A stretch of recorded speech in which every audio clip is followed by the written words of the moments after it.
My name is C.A. Webb. I am the president of the Kendall Square Association. And I want to start by acknowledging my team, who have worked very, very hard in recent months to bring this idea to life. Alana Westwater, Abby Phillips, Carolyn Willander, and Valentine Philpott. They are all with me taking part in this program with you, and we are so glad to be with you all this morning. Inclusion Drives Innovation has one goal: to give leaders across Kendall Square the tools and the platform to build anti-racist organizations. Today, we're joined by 134 representatives from 27 organizations across Kendall Square. This is a testament to the collaborative and curious spirit of our community, and I'm honored to welcome all of you to this first session. You're the people, even while living through a global pandemic.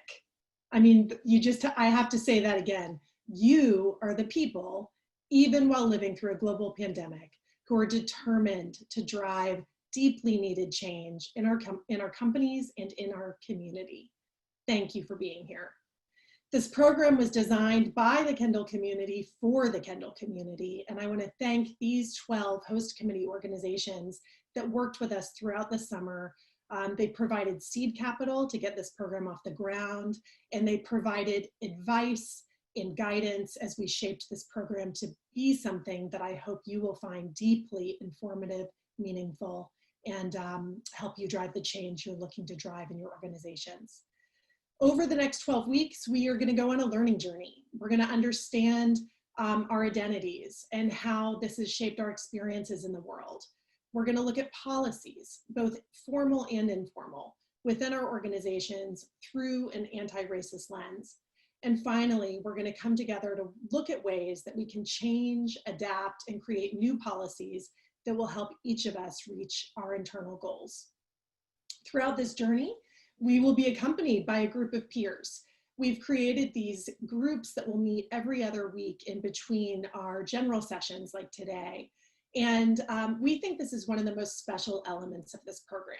It's in these small group sessions that you'll be able to synthesize your learning and really develop a network of peers to exchange best practices and do joint problem solving together. And we hope, of course, through these 12 weeks, but we hope even beyond this. Your small groups will be led by a team of peer leaders. These are amazing people, many who I know personally who joined us for last year's DEI learning journey. They have all volunteered their time in spite of having big, busy jobs, just like all of you, and they've also completed additional training so that they can show up and be really effective facilitators in your small groups. So I want to thank each of our peer leaders for stepping up in this way for this journey. I have to also just thank the amazing team at She Geeks Out, our facilitators for this program, who partnered with us every step of the way to develop this program's rich content. Inclusion Drives Innovation is a program that's more than 2 years in the making.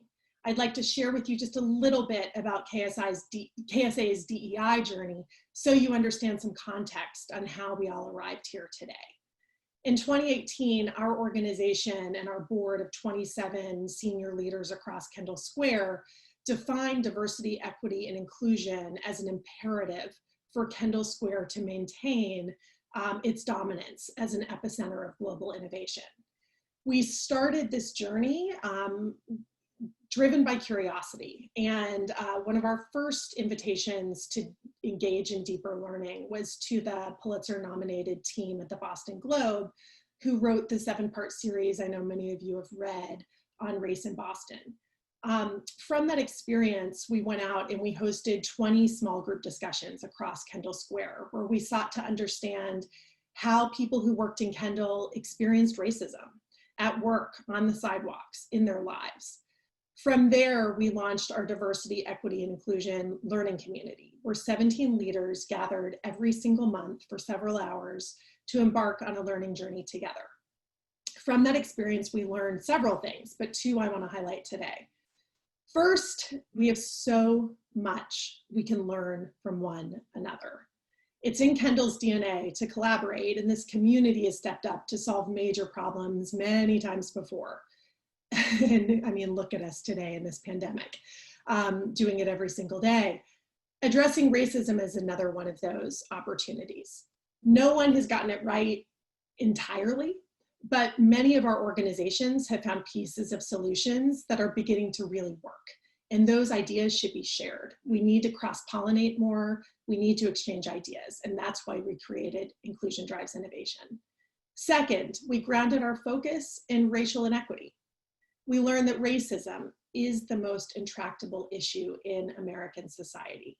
When you can solve for racial inequity, you create a foundation on which you can solve for other inequities.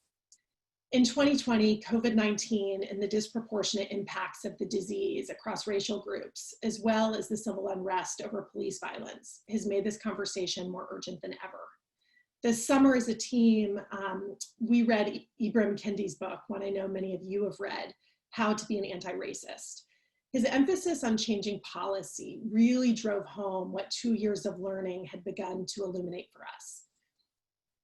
We all have to aspire to change more than attitudes or habits if our DEI work is to have meaningful and lasting impact.